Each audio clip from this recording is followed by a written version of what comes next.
Yeah, as you say, it's one of the fastest growing economies, and we're seeing very good growth from the population base as well. So there's a lot of demographic trends supporting what's going on in India. There's a lot of millennials in India, and they all want to become better consumers. So we're seeing them become richer. They want to become more middle class. They're all going for better educations. And I think this really drives home growth in India. So we should see a good home-driven growth source for India going forwards, which we think will drive consumption going forwards as well.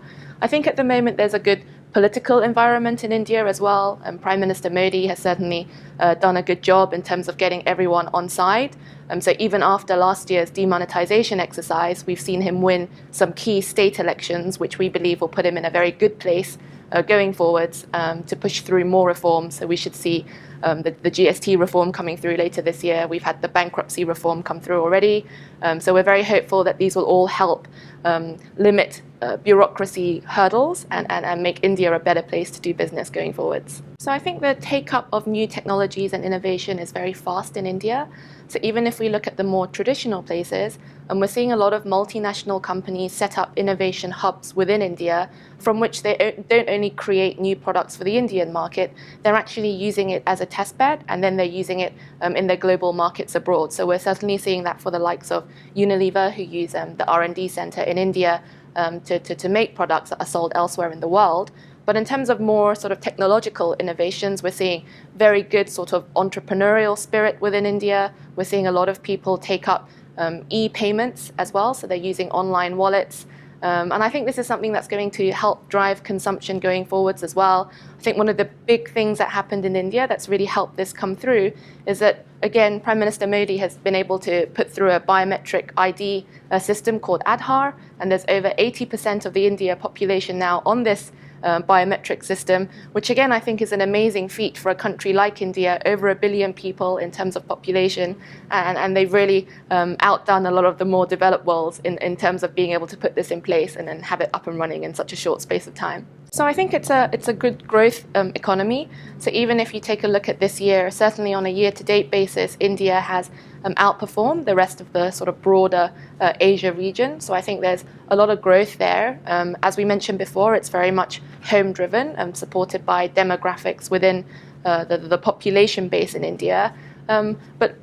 But also, I think you get the other side of that is that it's less reliant on exports and what's going on in the developed world.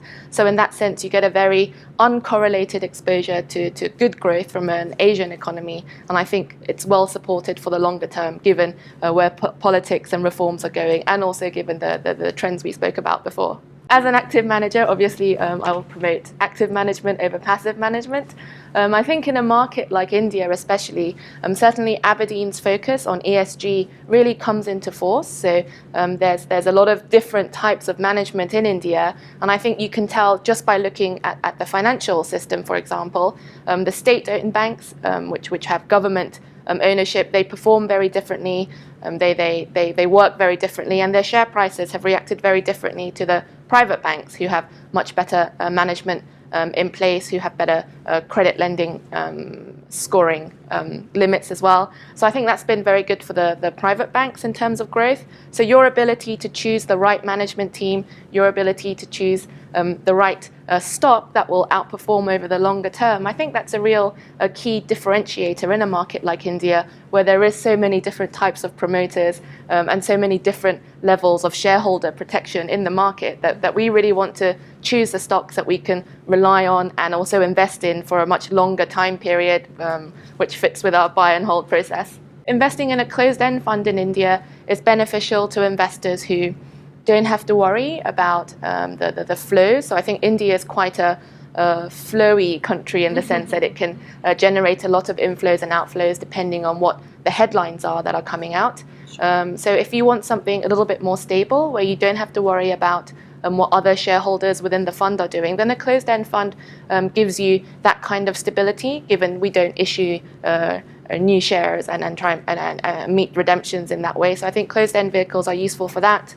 Also, in terms of the liquidity environment of India, if you want to get exposure to some of the more small cap companies who perhaps still have very good brands, very good pricing power, very good management teams, very good balance sheets, then we're able to do that in this closed-end fund because we have the sort of long-term investment horizon to be able to invest in some of the more illiquid stocks where you get good growth opportunities as long as you're willing to commit for a longer period of time.